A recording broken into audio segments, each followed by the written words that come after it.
주가 일하시네 라는 찬양이 있습니다. 날이 저물어 갈 때, 빈들에서 걸을 때, 그때가 하나님의 때. 내 힘으로 안 될 때, 빈손으로 걸을 때 내가 고백해 여호와 이래. 많은 사람들이 이런 꿈을 꿉니다. 내 인생이 생각대로 계획대로 척척 진행이 되고 큰 절망도 실패도 없는 평탄한 삶을 원하지요. 지극히 자연스러운 일입니다. 처음부터 실패를 꿈꾸는 사람 아무도 없습니다. 잘 될 거라 스스로 격려하며 꿈을 향해 달려가지요. 하지만 우리 삶이 그렇게 간단하지 않습니다. 찬양의 가사처럼 우리는 빈들에 혼자 남을 때가 있습니다. 철저히 계획했는데도 일이 잘 되지 않아 빈손으로 남겨질 때가 있습니다. 야복강에 홀로 남겨진 야곱처럼 말입니다. 오늘 우리가 읽은 사도행전 16장은 사도 바울과 그 일행이 2차 선교 여행에서 일어난 사건을 기록하고 있습니다.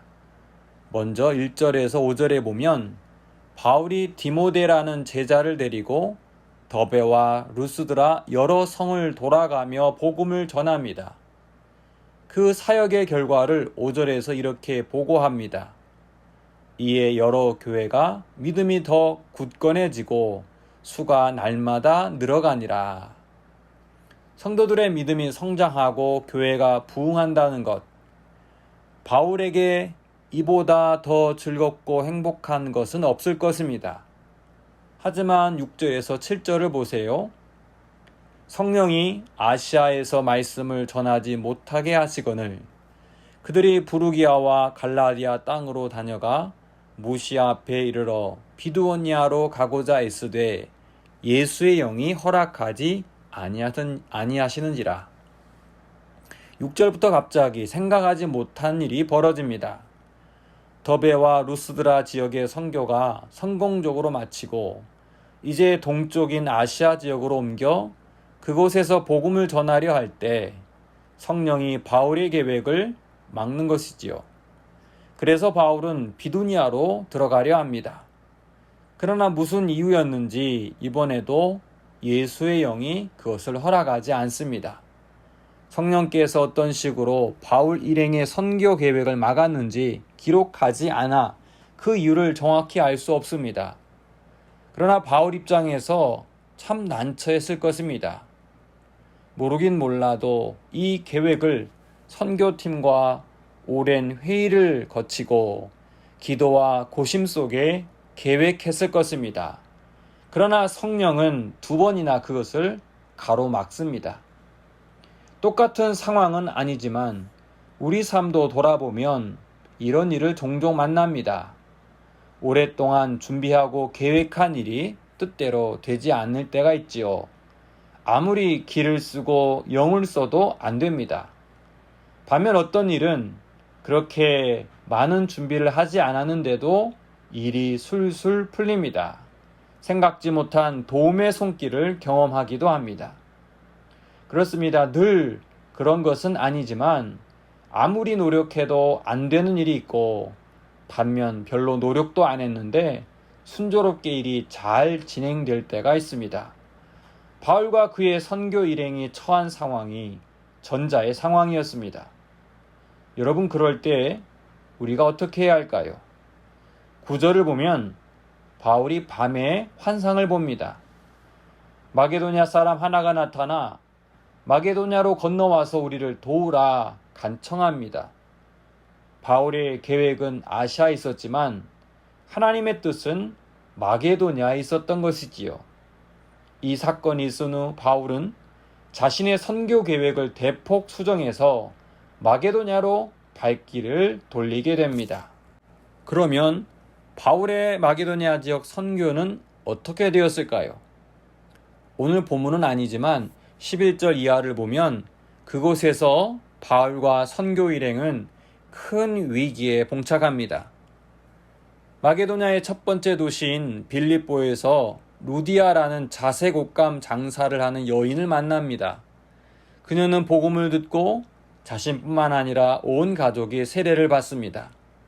단순히 루디아와 그 집안 식구가 예수님을 믿게 될 뿐만 아니라 예수의 제자로 헌신된 삶을 삽니다. 자신의 집을 오픈해서 선교의 베이스 캠프가 되게 합니다. 여기까지 보면 하나님께서 이러려고 바울의 발걸음을 이쪽으로 향하게 했구나, 이런 생각이 들 법합니다. 그러나 이후 바울 일행은 뜻밖의 사건으로 큰 위기에 처합니다. 바울이 귀신 들린 여종을 고쳤는데 이 선한 일이 오히려 여종의 주인을 화나게 했습니다. 바울이 전한 복음이 로마 사람들에게 받아들일 수 없는 위험한 풍속이라는 이유로 그와 선교 일행을 고소합니다. 실제는 더 이상 여종이 점을 쳐서 큰 돈을 벌어주지 못하니 바울에게 안갚음을 한 것입니다. 순식간에 바울과 실라는 체포가 되고 매질을 당합니다. 발에 차고가 단단히 채워진 채 감옥에 갇힌 신세가 됩니다. 바울의 심정이 어땠을까요?